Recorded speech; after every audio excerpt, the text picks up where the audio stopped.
The courthouse in Brooksville, a modest town nestled in the rolling heart of America, rarely saw this much attention. Reporters with flashing cameras crowded the marble steps outside, their microphones raised like spears, aimed at anyone daring enough to walk through the double doors. Inside, the tension was palpable, heavy as the humid summer air. Court staff whispered, police officers stood stiffly at attention, and curious citizens filled every wooden bench, eager to witness what many had begun calling the trial of the year. At the center of it all was a little girl barely 3 years old. She was too young to understand the weight her presence carried, too young to grasp the clash between truth and power unfolding around her. Yet somehow, she had become the beating heart of this case, the fragile thread upon which justice seemed to hang. Her name was Emily Carter. Petite, with soft brown curls that fell into her wide eyes, Emily clung to her mother's hand as if letting go would mean vanishing into the chaos that surrounded her. Her mother, Rachel Carter, wore a plain blue dress and the hardened look of a woman who had been forced into battles she never wanted to fight. Every step Rachel took inside the courthouse was heavy with memory, with fear, with the quiet determination of a mother who had promised herself she would not let her daughter's voice be silenced. The case had started months earlier, with what should have been a routine traffic stop. Rachel had been driving Emily home from daycare when flashing red and blue lights appeared in her rearview mirror. The officer claimed she rolled through a stop sign. What should have ended in a simple warning spiraled into something darker. A police dog, trained to sniff out drugs and subdue suspects, was released from the cruiser. For reasons still contested, the dog lunged toward Rachel's car, terrifying Emily and leaving her with memories no toddler should carry. Neighbors recalled Rachel screaming, officers shouting commands, and Emily crying in a way that haunted the entire street. Though Rachel wasn't physically harmed, the image of her baby cornered by a snarling canine remained etched into her mind like a scar. Rachel filed a complaint. The department dismissed it. She sought legal help. The case snowballed. Now, here they were months later, in a courtroom where the power of uniforms clashed against the fragility of a child. The defense insisted the dog had followed protocol, that Emily was too young to remember anything reliable. They argued Rachel exaggerated the event to win money from the city. But the prosecution claimed otherwise. They believed Emily's presence was more than symbolic. Though just 3 years old, she had uttered words simple, childlike, yet piercing, that no adult testimony could match. Words that carried raw truth untouched by bias.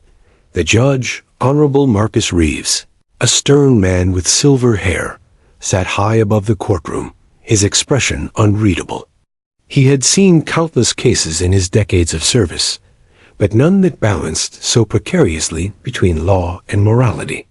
He leaned forward, observing the child now fidgeting with the hem of her dress, and his gavel tapped once, calling the court into session.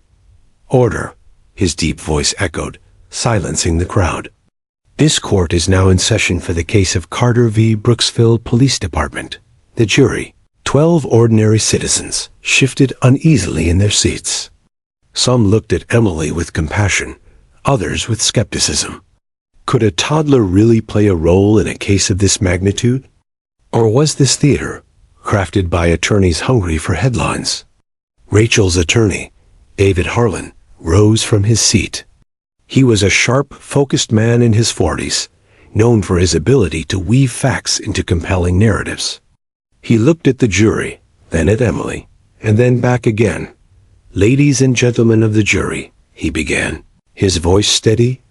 Today you will hear about a mother's fear, a child's trauma, and a system that chose to dismiss them both. You will see evidence, you will hear testimony, but above all, you will witness the innocence of a child who carries the memory of that day. Across the aisle, the defense attorney, Carla Monroe, adjusted her glasses and scribbled something on a yellow legal pad.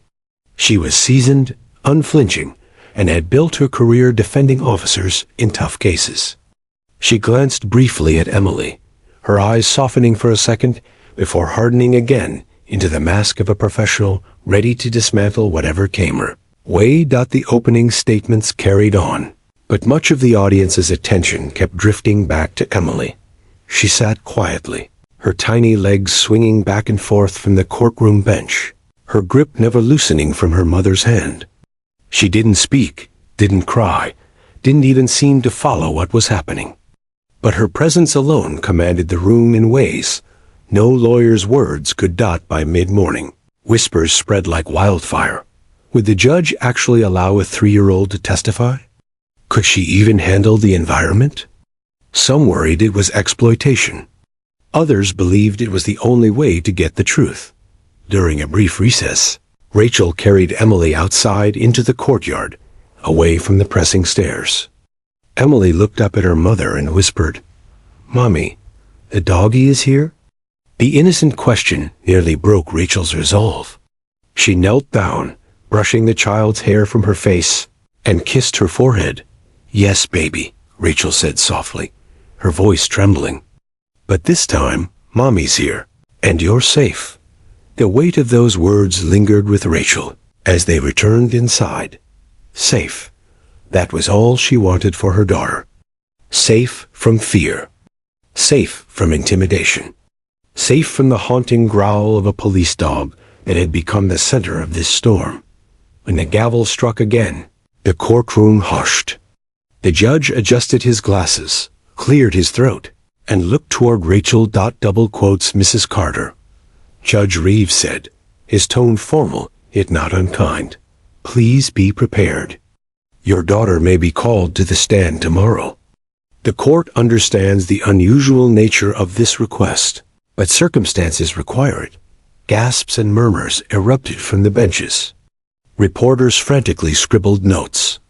Tomorrow a toddler would be sworn into court. Rachel's heart pounded, but she held her daughter closer.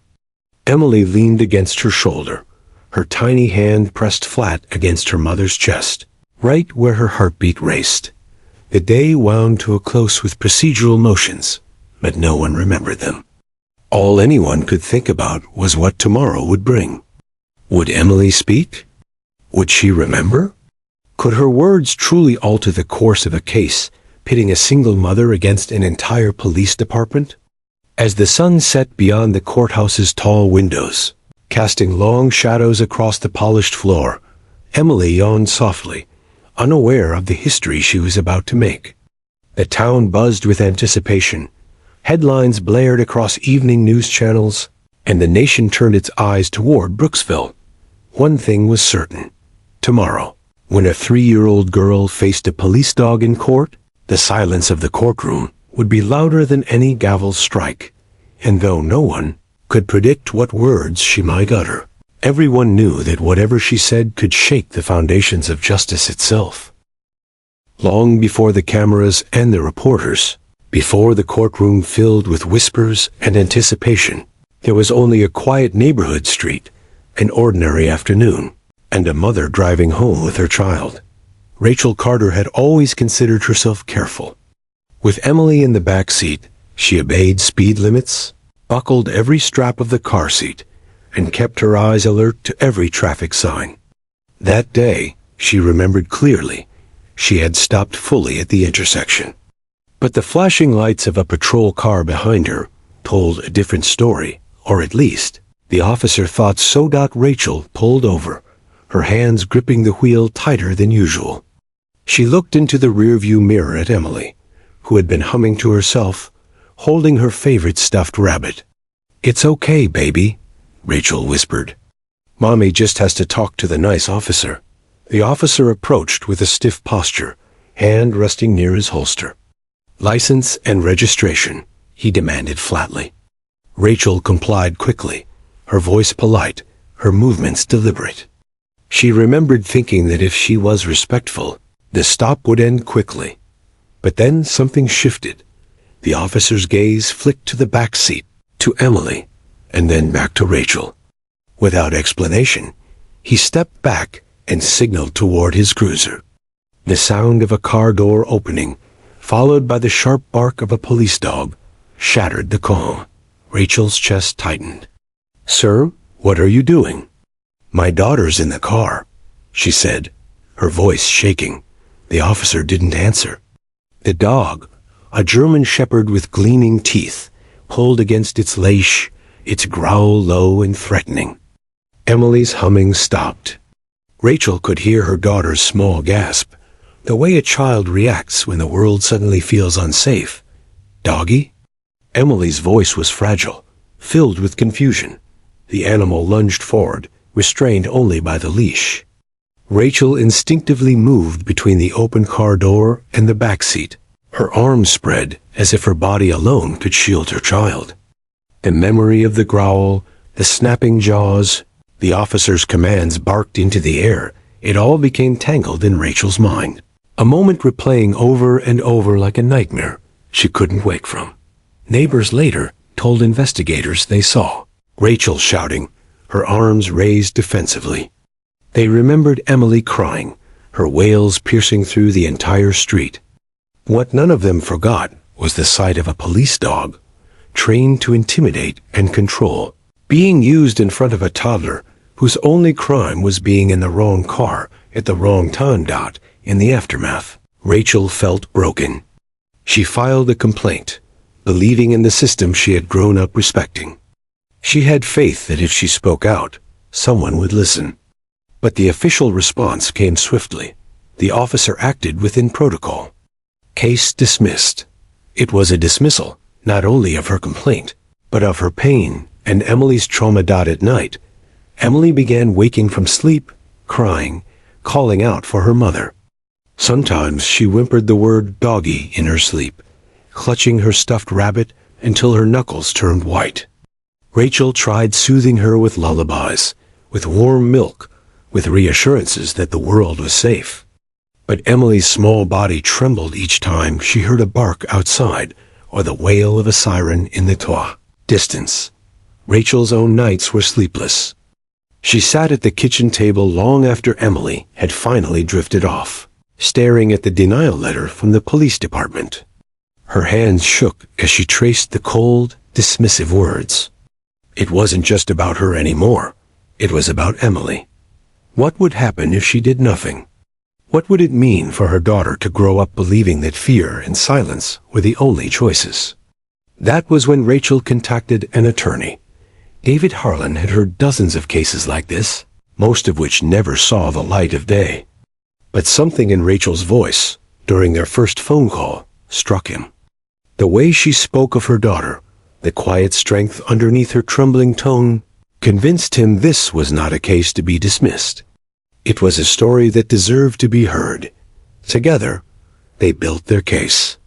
They gathered statements from neighbors who witnessed the event, medical notes from Emily's pediatrician about her trauma, even recordings Rachel had made of Emily's night terrors to prove the lasting damage. Yet every time they made progress, they hit a wall of blue, a system built to protect itself.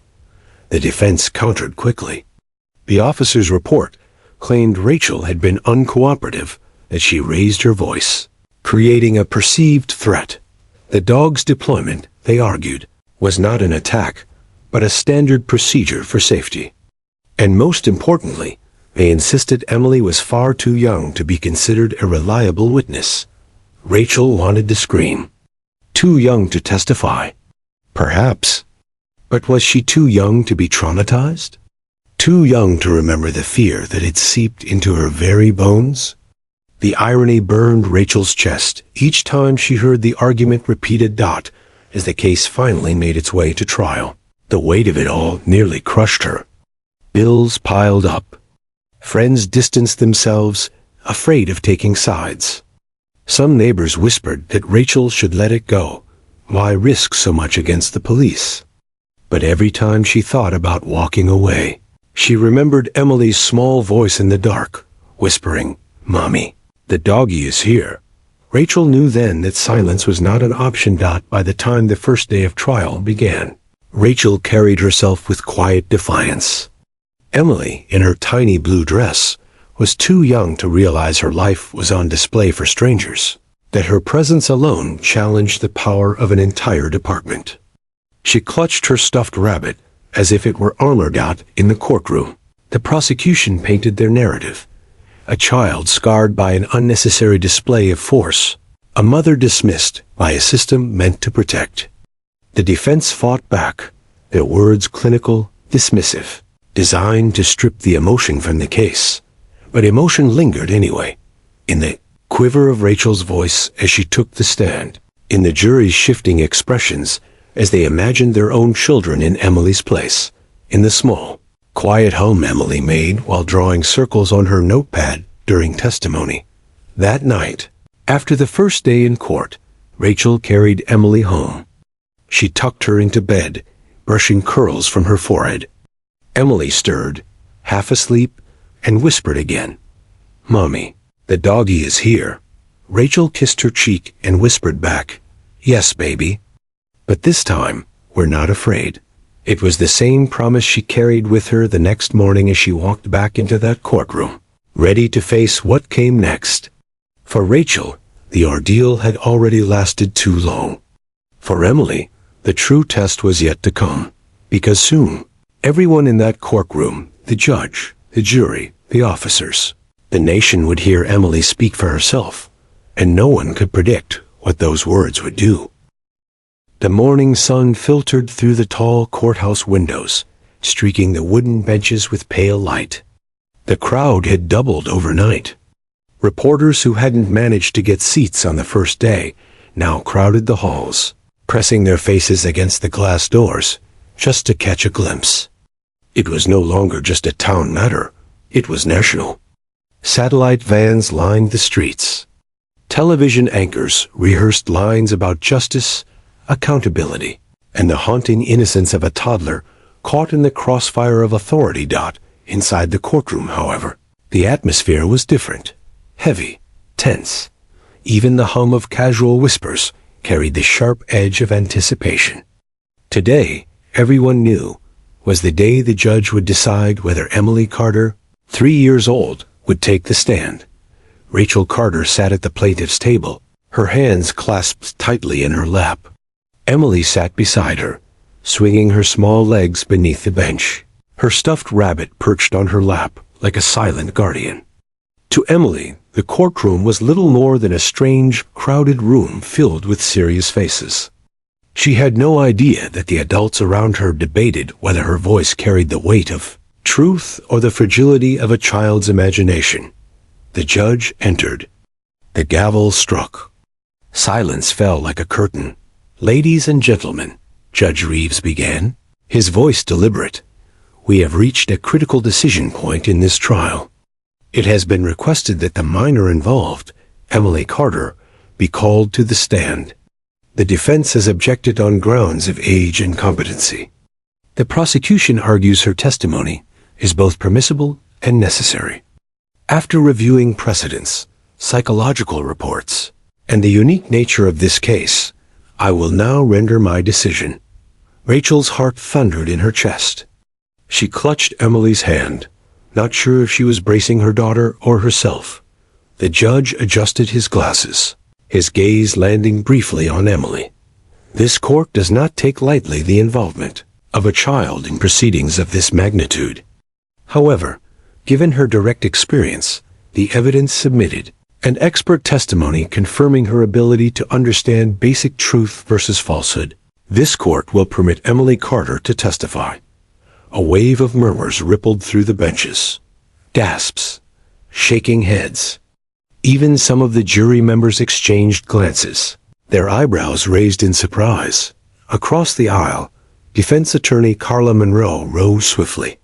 "Your Honor, may I register a continuing objection for the record?" "You may," Judge Reeves replied. His gavel tapped once more. "The objection is noted. Proceed." Rachel inhaled deeply, her grip on Emily's hand so firm it left faint red marks. She wanted to scoop her daughter into her arms, to shield her from what was coming. But this was the moment they had fought for, the chance for Emily to speak, to finally be heard. The prosecution wasted no time. David Harlan rose, his voice soft, his posture unthreatening. He had spent years in courtrooms, but never had he felt the weight of responsibility like this. How do you question a toddler without leading them? How do you let them tell their truth without overwhelming them? He crouched slightly as he addressed Emily from across the room. "Hi, Emily," he said gently, his tone more like a teacher than a lawyer. "Do you know where you are today?" Emily blinked. She looked at her mother, then back at him. "A big room," she answered, her voice barely audible. Soft laughter rippled through the benches, quickly silenced by the gavel. David smiled, nodding. "That's right. It's a very big room. And we're all here to listen to you, okay?" Emily's little head bobbed up and down. "Do you know what it means to tell the truth?" David asked. Emily thought for a moment, her brow furrowing. "It means not lying," she said slowly. "That's very good," David said, his voice warm. "Can you promise to tell the truth while you're here?" "I promise," Emily said, clutching her rabbit tighter. Rachel felt her throat tighten. She had prepared herself for this moment, but hearing her daughter's tiny voice echo through the courtroom was almost too much to bear. The defense shifted in their seats, uncomfortable. Carla Monroe scribbled notes furiously, ready to object at the slightest misstep. David glanced at the judge, who gave a nod. "You may proceed," David continued carefully, choosing his words with precision. "Emily, do you remember a day when you were in the car with your mommy, and there was a dog?" Emily's eyes grew wide. She hugged her rabbit closer, her lips pressing together. The silence stretched, every second dragging on like an eternity. The jury leaned forward. Even the officers in the back straightened. Rachel whispered softly, "It's okay, baby. Mommy's here." Emily looked at her mother, then back at David. She nodded. Double quotes, "Yes," she said finally, her voice trembling. David's voice softened even more. "Can you tell us how you felt when you saw the dog?" Emily's tiny chest rose and fell quickly. She looked at the defense table, where uniformed officers sat stiffly. Then she looked down at her rabbit. She didn't answer. The silence was deafening. The courtroom hung in suspension, waiting. This was the moment everyone wanted to hear from the child herself. But the weight of so many eyes seemed to paralyze her. David hesitated. He knew pressing too hard could break her. He decided to let the silence speak for itself. "Emily," he said gently, "you don't have to be scared. You can just tell us how you felt." Still, she stayed quiet. The judge cleared his throat. "Counsel, perhaps we should adjourn for the day." But before he could strike the gavel, Emily spoke. Her words were soft, trembling, but they carried across the courtroom. "He barked at me," she said, clutching her rabbit. Gasps filled the room. Some jurors leaned back in their seats. Others pressed their lips together, visibly shaken. The defense shifted uncomfortably, Carla raising her hand as if to object, but thinking better of it. David nodded slowly. "The dog barked at you?" Emily nodded. "He was big, and I was scared." Last word came out broken, her lower lip trembling. Rachel reached across, squeezing her daughter's hand with everything she had. The judge's gavel struck, restoring order, but the silence that followed was not ordinary. It was heavy, unyielding. For the first time, the courtroom wasn't just listening, they were feeling. The defense requested a recess immediately after, their strategy thrown off course. They had argued the child was unreliable, too young, too fragile. But fragile or not, Emily's silence had spoken volumes. And her tiny voice, just a few words, had already pierced through the armor of protocol and procedure. As the courtroom emptied for the day, reporters scrambled outside, their voices rising with urgency. 3-year-old testifies dog barked at her. Headlines practically wrote themselves. Inside, Rachel lifted Emily into her arms, whispering against her hair. "You were so brave, baby. So brave." Emily nestled into her mother's shoulder, her eyes already closing. She was exhausted, unaware of the storm she had just unleashed. And though the trial was far from over, everyone knew the tide had shifted. The power of silence had been broken by the smallest, most fragile voice in the room. The next morning dawned with a heaviness that seemed to settle over the entire town. Brooksville's courthouse, a building usually quiet and half-empty, was alive with tension. Satellite trucks lined the streets, their antennas stabbing skyward. Commentators rehearsed their sound bites. 3-year-old child testifies. When announced into a camera, his tone incredulous. Could her words change the course of justice? Inside, the courtroom buzzed even before the gavel struck. The jurors filed in, their faces etched with unease. They had signed up for civic duty, not for the burden of deciding a case that now carried national weight. And at the center of it all was Emily Carter, tiny, fragile, dressed once again in her blue dress with her stuffed rabbit tucked under her arm. Rachel Carter sat close beside her, hands folded tightly, as though every muscle in her body was on high alert. Her eyes scanned the room, always returning to Emily. She knew her daughter's courage was a flame easily extinguished by too much pressure. Judge Reeves entered. The room fell silent. His gavel struck once, echoing through the wood-paneled chamber. Court is in session. David Harlan, the family's attorney, rose from his seat. His voice carried both gravity and tenderness. "Your Honor, at this time," the plaintiff calls Emily Carter to the stand. The collective gasp from the benches was audible. Reporters scribbled. Cameras clicked. All eyes turned to the little girl who now clutched her mother's hand. Rachel bent down, her lips close to Emily's ear. "It's okay, sweetheart. I'll walk with you." The bailiff, usually stern, softened his expression as he approached. "It's all right, little one. Just come with Mommy." Step by step, Emily shuffled toward the witness stand, her stuffed rabbit dangling from her tiny arm. Her legs were so small that climbing the step up to the chair required the bailiff's gentle hand. When she finally sat, the chair seemed enormous beneath her. Her feet dangled above the floor, swinging nervously. The clerk leaned down with the oath card, but Judge Reeves raised a hand. "The child is 3 years old. We will not require the traditional oath. Miss Carter, do you promise to tell us the truth?" Emily nodded. "I promise."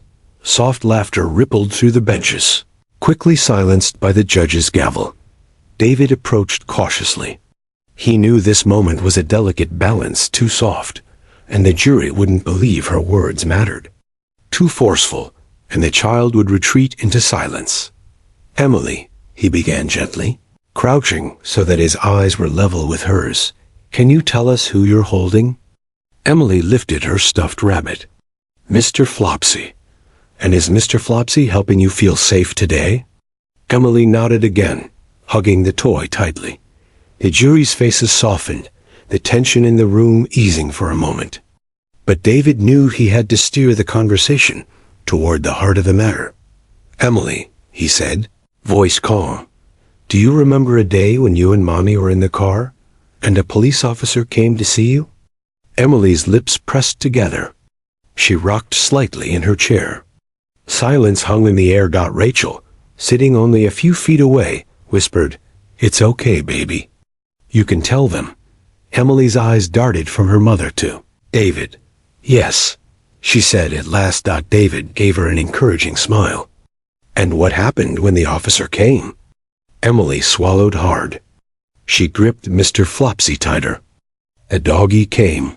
The jury leaned forward. David nodded slowly. "The doggy came. Can you tell us how you felt when you saw the doggy?" Emily's face twisted, her lower lip trembling. "Scared." The word was soft, but it cut through the room like a blade. A murmur rose from the gallery, quickly silenced by the gavel. David took a breath. He knew pressing further might risk overwhelming her, But he also knew the truth had to surface. "Emily, why were you scared?" Emily's eyes flicked toward the defense table, where uniformed officers sat stiffly. She froze. The silence stretched again. Before David could speak, Carla Monroe, the defense attorney, rose. "Objection, Your Honor. This line of questioning is leading and prejudicial. The child is clearly distressed." Judge Reeves frowned. He looked at Emily, then back at the attorneys. "Overruled for now. Proceed carefully, Counselor." David nodded, turning back to Emily. His voice was barely above a whisper. "Emily, it's okay. You can just tell us what you remember." Emily hesitated, her small hands twisting the rabbit's ears. Then, with a voice so soft it forced everyone to lean forward, she said, "He barked at me." The words hit like a thunderclap. The courtroom erupted gasps, murmurs, even a stifled sob from someone in the gallery. The gavel struck furiously. "Order!" Judge Reeves barked. "There will be order in this courtroom." Emily shrank back at the raised voice, burying her face into her rabbit. Rachel rose instinctively, her arms reaching out. "It's okay, sweetheart. You did so good. Mommy's here." The judge exhaled heavily, removing his glasses. The impact of those 3 words, "He barked at me," was undeniable. A child's simple memory, stripped of legal jargon and strategy, carried more weight than 100 pages of reports. The defense scrambled. Carla Monroe whispered urgently to her co-counsel, her brow furrowed. Their entire argument rested on the idea that Emily was too young, too unreliable. But the jury had seen her speak. They had heard the tremor in her voice. They had felt the truth in her fear. When court adjourned for lunch, the media frenzy exploded outside. Headlines blared across the nation. "Toddler testifies. He barked at me, courtroom stunned. 3-year-olds. Testimony shakes police dog case." But the defense wasn't done. They had one more card to play. That afternoon, as proceedings resumed, Carla rose with surprising calm. "Your Honor, in order to establish the reliability of this child's testimony, the defense respectfully requests that the canine in question be brought into the courtroom." The air was sucked from the room. Rachel gasped audibly, clutching Emily close. Even Judge Reeves paused, his eyes narrowing. "You're requesting the physical presence of the police dog?" he asked slowly. "Yes, Your Honor," Carla replied. "We believe it will demonstrate that the child's fear is exaggerated, if not entirely misplaced. The dog is a highly trained law enforcement animal. He poses no threat. His presence will help the jury assess whether her testimony stems from truth or imagination." The gallery erupted into chaos. Reporters shouted questions. Jurors exchanged alarmed glances. Rachel stood, her voice trembling with fury. "You can't do that, she's 3 years old." "Order!" The judge bellowed, gavel slamming. "Order!" The courtroom fell into silence, broken only by Emily's whimper as she buried her face against her mother's chest. Judge Reeves rubbed his temples, the weight of the moment pressing down on him. Finally, he spoke. "This request is highly unusual, but given the nature of the case, and in the interest of fairness, the court will allow it. The K-9 will be brought in tomorrow morning." Rachel's knees buckled. David caught her arm, steadying her. Emily clung tighter, her small body trembling. And just like that, the trial took a turn no one had expected. The next day, the little girl who had whispered 3 words would face the very creature that haunted her dreams, and the world would be watching. The next morning, the courthouse felt less like a place of justice and more like an arena awaiting a spectacle. News vans packed tighter along the streets, commentators speaking in hushed, dramatic tones. Crowds pressed against the courthouse steps, eager for a glimpse of what they called the showdown. Inside, tension coiled like a spring. The jury sat stiffly, their hands folded, eyes darting nervously between the defense table and the door through which the canine would enter. Some whispered among themselves, as though even they couldn't believe this was about to happen.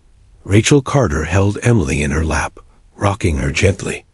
The little girl's head rested on her mother's shoulder, her stuffed rabbit squeezed so tight its seams seemed ready to burst. Rachel whispered into her ear, "You don't have to be afraid. Mommy's right here. You're safe."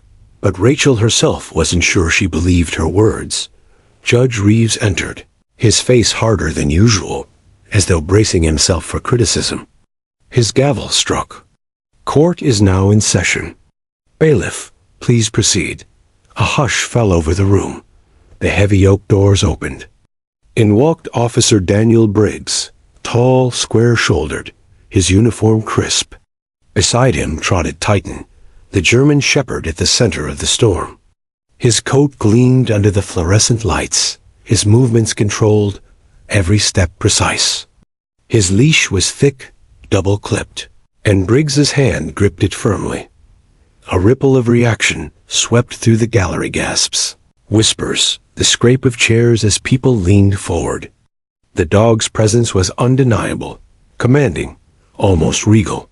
But on Rachel's lap, Emily stiffened.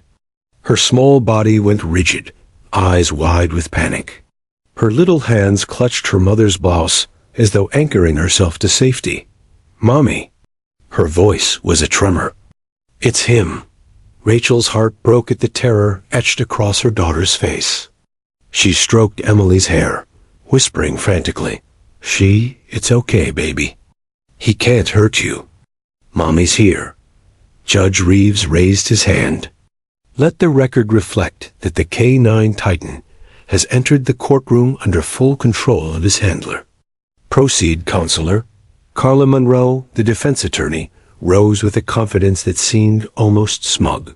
She gestured gracefully toward the animal. "Ladies and gentlemen of the jury, this is Titan. You can see for yourselves, he is calm, disciplined, and under strict control. This is no vicious beast, but a trained officer of the law." Titan sat obediently at Officer Briggs's side, his tongue lolling, ears alert. To most in the courtroom, he looked harmless. To Emily, he was a nightmare come alive. David Harlan, the Carter's attorney, watched from his seat. His jaw tightened. He knew what the defense was doing, painting the dog as a model of obedience. But he also knew the truth. Training or not, something had gone wrong that day. Carla continued, her voice soothing, as though she were speaking to children.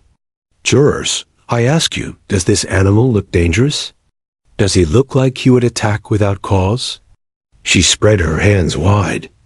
"Or is it more likely that fear and imagination colored the memory of a very young child?"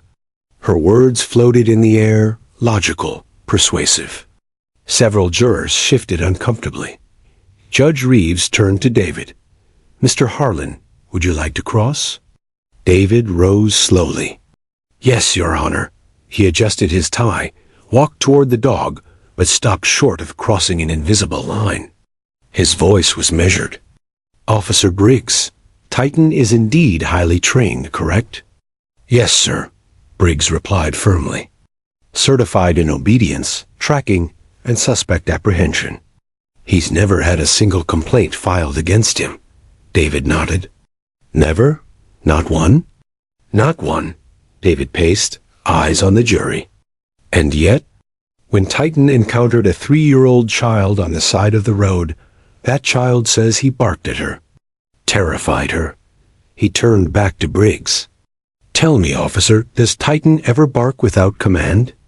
Briggs hesitated. "He may bark if he perceives a threat." David seized on it. "A 3-year-old strapped in a car seat." "A threat?" Carla objected instantly. "Speculation. Sustained," Judge Reeves said, but the damage was done. The jury had heard it. David took a step closer to Emily, still on her mother's lap. He crouched so the jury could see both him and the child. "Emily," he said gently, "do you see the dog?" Emily peeked over her mother's shoulder. Titan sat calmly, but to her eyes, he loomed like a monster. Her lip trembled. She whispered, "Yes. Can you tell us?" David asked softly. "Is that the dog from that day?" Emily clutched Mr. Flopsy tighter. Her eyes filled with tears. She nodded once. "Him," the jury collectively inhaled. The room's energy shifted. Titan shifted slightly, perhaps sensing the attention. His ears perked, his body tensed, but even that small movement made Emily flinch violently, burying her face against Rachel's neck. Rachel stood halfway, her voice breaking. "Your Honor, please, this is traumatizing her." Judge Reeves hesitated, torn between fairness and humanity. But before he could speak, Emily's small, muffled voice carried through the room. He barked. 2 words. Simple, pure, raw. Silence that followed was electric. Jurors stared at one another, their expressions conflicted, logic battling instinct, law battling empathy. Carla quickly stood, trying to reclaim control. "Your Honor, I object to the use of a child's fear as evidence. Fear does not equal proof of misconduct." But Judge Reeves did not immediately respond. He was watching Emily watching a child tremble in her mother's arms, while a supposedly harmless, obedient canine sat yards away. Finally, he exhaled. "The court has seen enough for today. Titan will be removed.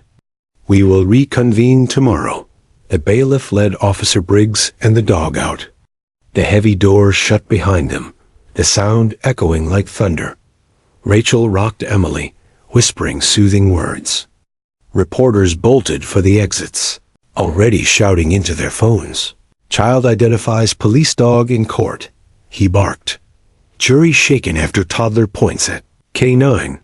But the real question wasn't what the world thought. It was what the 12 jurors believed. And as the day ended, no one could say for certain which way the scales of justice were tipping. The morning after Titan's dramatic appearance, Brooksville's courthouse looked less like a judicial building and more like the headquarters of a media circus. Cameras perched on every corner. Satellite trucks lined the block. Protesters waved signs. "Justice for Emily" on one side, "Support our police" on the other. The town had become the nation's stage, and the trial was its headline act. Inside, reporters scribbled furiously as the case resumed. The defense had been confident in bringing Titan to court, but Emily's tearful 2 words, "He barked," still echoed in the jury's minds. Carla Monroe, normally unshakable, adjusted her papers more often than usual, her calm demeanor slipping just slightly. Judge Reeves, exhausted by the nonstop coverage, wasted no time. "Mr. Harlan, you may proceed with your next witness." David Harlan stood. "Your Honor, the plaintiff calls Dr. Marissa Grant, child psychologist." A woman in her 40s approached the stand, her presence calm, professional. She wore a navy blazer and carried herself with an air of measured authority. After being sworn in, she folded her hands neatly. "Dr. Grant," David began, "could you explain to the jury why the testimony of a 3-year-old, despite their age, should be considered credible?" Dr. Grant nodded. "Certainly. While children that young often struggle with abstract concepts like time or sequence, they are very clear about emotions and sensory details. If something frightened them, that memory is etched strongly. When Emily says, 'He barked,' she isn't fabricating. She is recounting the single detail that struck her most." David pressed further. "Could such a memory be implanted, say, by a parent?" "Possible," Dr. Grant conceded, "but unlikely in this case." Emily's physical reaction when the dog entered the courtroom, her trembling, clinging inability to even look at him, was spontaneous. Those are not rehearsed behaviors. That was trauma resurfacing. The jury scribbled notes. A few nodded. When David finished, Carla rose for cross-examination. "Dr. Grant, isn't it true that children at Emily's age are highly suggestible? That they can confuse dreams with reality or exaggerate events. Dr. Grant remained composed. They can. But again, Emily's responses weren't exaggerated. They were consistent, simple, and emotionally charged. That level of clarity, especially in such a young child, is hard to fake. Carla's lips tightened. No further questions. The cracks in the defense widened. Next, David called Officer Michael Lane, a former canine handler who had left the force. His testimony was equally damning. German shepherds are powerful dogs. Even well-trained, they are not machines. They react to tone, movement, stress.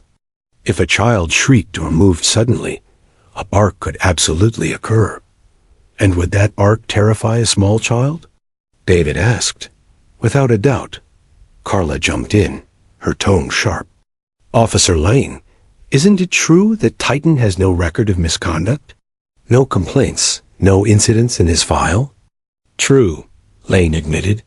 But no record doesn't mean no mistakes. Police departments don't always document every incident, especially minor ones. The jury leaned in. The defense's foundation that Titan was flawless was eroding. As the day wore on, witnesses came and went. Some sided with the police, praising Titan's obedience. Others raised concerns about canine training standards, noting that even elite dogs could misinterpret a situation. Each testimony added weight to the scales of justice, tipping them back and forth. Through it all, Emily sat quietly with Rachel, too small to understand the war of words swirling around her. She colored in a notebook the bailiff had given her, occasionally glancing up when voices rose. Her presence alone was a reminder of what the case truly meant. By late afternoon, the trial recessed. Outside, the courthouse steps became a battlefield of opinions. Microphones thrust forward, activists shouting over one another. A reporter from a national network turned to her camera. Today's testimony from a child psychologist and former canine officer dealt heavy blows to the defense. The question now, can the jury separate loyalty to law enforcement from the raw truth of a child's fear? That night, in their small rented apartment, Rachel tucked Emily into bed. The girl's tiny voice broke the silence. "Mommy, will the doggy come back tomorrow?" Rachel's throat tightened. She smoothed her daughter's hair. "No, baby. He won't. You're safe now." But even as she said it, Rachel knew safety was relative. The trial wasn't over. The defense wasn't finished. And 12 jurors held the power to decide whether Emily's truth would be believed or buried. The next day promised more twists. Carla Monroe had hinted at calling her own expert witnesses, perhaps even unveiling evidence the public hadn't yet seen. And in a trial that had already shocked the nation, everyone knew the most explosive moments were still ahead. The 7th day of the trial dawned under a gray sky, the kind that pressed down heavily, as if mirroring the mood inside Brooksville's courthouse. The prosecution had landed blow after blow, leaving the defense staggering. Emily's words, "he barked," still echoed like a ghost, haunting every corner of the proceedings. But Carla Monroe was not one to surrender easily. She arrived with sharpened resolve, her briefcase heavy with what she promised her co-counsel would be a game-changing piece of evidence. The courtroom filled to capacity. Journalists whispered about rumors, surveillance footage, audio recordings, something that might append the entire case. The jurors filed in, their faces weary yet alert, prepared for another day of emotional whiplash. Judge Reeves entered, his gavel snapping the chatter into silence. "Counselor Monroe, you may proceed with your witnesses." Carla rose smoothly, her voice carrying confidence. "Your Honor, the defense calls Officer Daniel Briggs back to the stand." Briggs approached, posture stiff, Titan absent this time. After being sworn in again, Carla wasted no time. "Officer Briggs," she began, "can you tell the court about Titan's standard procedure when approaching a stopped vehicle?" "Yes," Briggs replied. Titan is trained to remain at heel unless commanded otherwise. He does not lunge, growl, or bark unless ordered or unless there is a direct, identifiable threat. Carla nodded, turning to the jury. So if Titan barked, it would only have been because he perceived danger? Correct, Briggs confirmed. Rachel clenched her fists, fury rising. Emily, 3 years old, strapped in a car seat, was no danger to anyone. David Harlan, sitting at the plaintiff's table, scribbled notes furiously, preparing his cross. But Carla wasn't finished. Officer Briggs, she continued, when this incident occurred, was there any body cam or dash cam footage captured? The courtroom stirred. Briggs shifted. Yes, my patrol car's dash cam was recording. Carla allowed a calculated pause. Your Honor, the defense would like to enter into evidence Exhibit 42, a recording from Officer Briggs's vehicle, time-stamped the day of the incident. Gasps rippled through the gallery. Rachel shot upright. What? David leapt to his feet. Objection, Your Honor. This evidence has never been disclosed during discovery. Carla's eyes glittered. We received the footage late last night from the department's archives. It was overlooked initially. We are submitting it immediately upon receipt. The judge's brow furrowed. Mr. Harlan, while unfortunate, late disclosure does not automatically exclude evidence. A jury deserves to see the truth. Objection overruled. David sat down hard, jaw clenched. He had expected surprises, but this was a grenade. The lights dimmed slightly as a screen was rolled to the front of the courtroom. The bailiff inserted the drive. A grainy video flickered to life. Officer Briggs's dashcam view of the roadside encounter. There was Rachel's car, pulled over on the shoulder. Briggs's patrol car stopped behind it. He stepped out, Titan at his side. The scene was eerily familiar, yet surreal, frozen in digital memory. Play it, Carla instructed. The video showed Briggs approaching Rachel's driver's side window. The audio crackled with his greeting. Ma'am, routine stop, license and registration. Rachel's voice was faint, but audible as she complied. Then, faintly, the sound of a child's giggle. Emily's giggle. The camera tilted slightly, catching her tiny hand waving from the back seat. Briggs turned his head. Titan, still at heel, pricked his ears, but did not bark. The jurors leaned in, straining to hear. Titan looked alert, but silent. Briggs continued his questioning, his tone calm. At no point did Titan appear aggressive. The video rolled on for several minutes, uneventful, before ending with Briggs returning to his car. When the footage stopped, the silence in the courtroom was suffocating. Carla seized the moment. Ladies and gentlemen of the jury, you have just seen with your own eyes what occurred. No barking. No lunging. No attack. The only sound from the back seat was laughter, not fear. The plaintiff's entire case rests on the testimony of a toddler. But the camera does not lie. Her words hit like a hammer. Some jurors nodded slowly, their skepticism returning. Rachel's face drained of color. She whispered to David, her voice frantic. That's not what happened. That's not what we lived through. Emily, sensing her mother's panic, clutched Mr. Flopsy tighter. Mommy? David rose for cross-examination, his voice sharp. Officer Briggs, is this the full video? Yes, Briggs answered. Unedited? Yes, David pressed harder. Then why is the timestamp inconsistent? Look, he pointed toward the corner of the screen. There's a 2-minute gap between frames here. What happened in those missing minutes? The jury gasped. Carla objected immediately. Speculation. There's no proof of tampering. But David wasn't done. No proof yet, he said, locking eyes with the jury. But when evidence appears at the 11th hour, and when it conveniently shows nothing, don't you think we deserve answers? The judge banged his gavel. Enough. Both sides will provide digital forensic experts tomorrow. We will determine the authenticity of this video. The tension was unbearable. Jurors whispered among themselves. Some looked shaken, others unconvinced. Outside the courthouse, the media exploded. Breaking. Dashcam footage contradicts toddler's testimony. Defense claims video proves. Police dog did not bark. Evidence under scrutiny. 2-minute. Gap raises questions. By evening, the nation was divided once again. Supporters of law enforcement clung to the video as vindication. Advocates for the Carters cried foul, calling it a cover-up. Inside their apartment, Rachel sobbed at the kitchen table. They're twisting everything. They'll make the jury believe my baby imagined it. David placed a hand on hers. Not if we prove the truth. If that video was altered, we'll expose it. But tomorrow will decide everything. Emily toddled into the room, clutching her rabbit. Her voice was sleepy, but clear.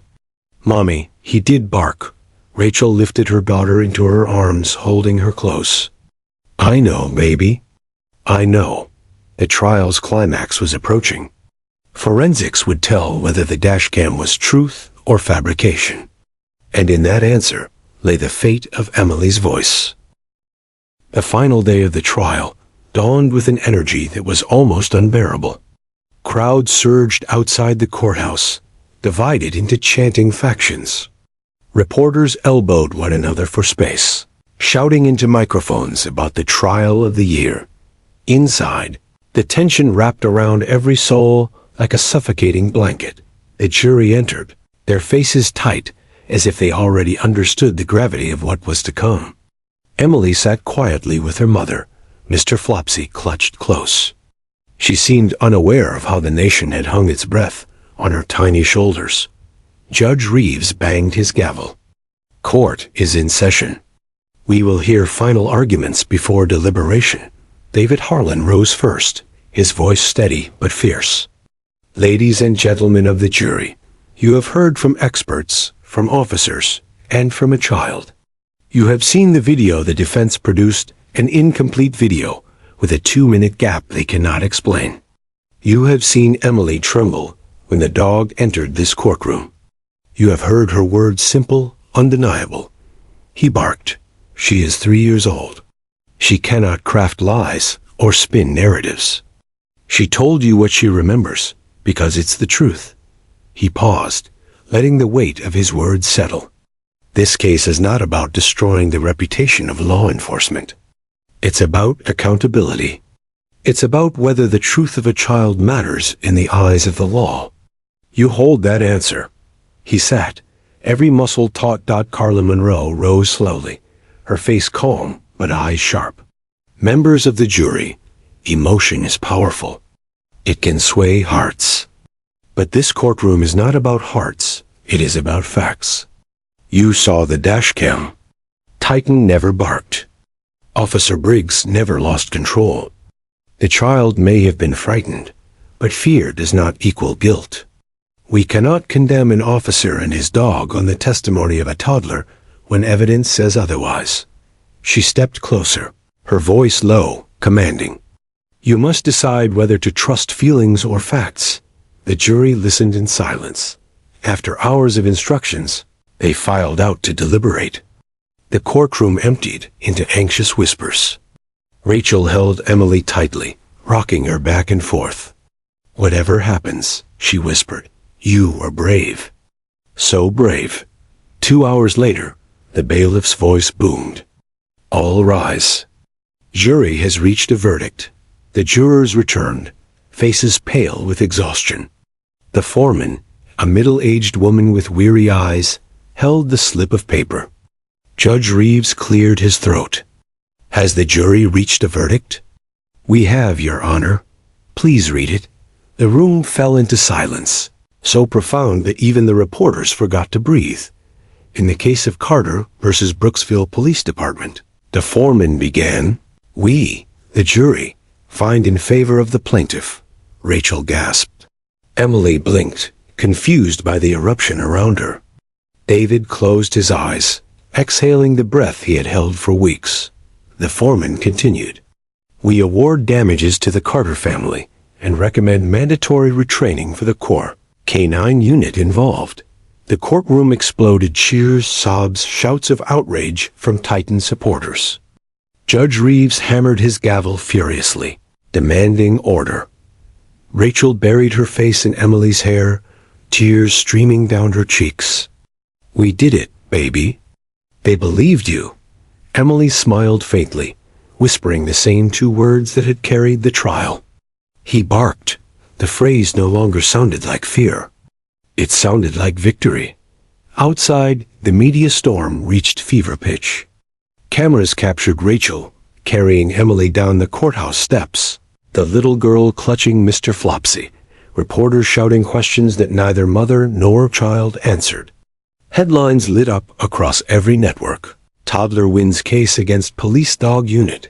Jury rules in favor of 3-year-old witness. Justice through a child's eyes. That evening, in the quiet of their apartment, Rachel tucked Emily into bed. The world outside roared, but inside, peace returned at last. "Mommy?" Emily asked softly. "Yes, baby? Does the doggy still bark?" Rachel kissed her forehead. "Maybe he does, but he won't bark at you ever again." Emily smiled, closing her eyes, drifting into dreams untouched by fear. For the first time in weeks, Rachel allowed herself to exhale fully. Justice, fragile and imperfect, had come not through lawyers or evidence alone, but through the voice of a child who refused to be silenced. The trial had begun with skepticism, with doubt that a toddler's words could sway a courtroom. It ended with a nation realizing that sometimes the smallest voices carry the greatest truth. And in that truth, a family found healing, a community found reflection, and a little girl named Emily found her courage.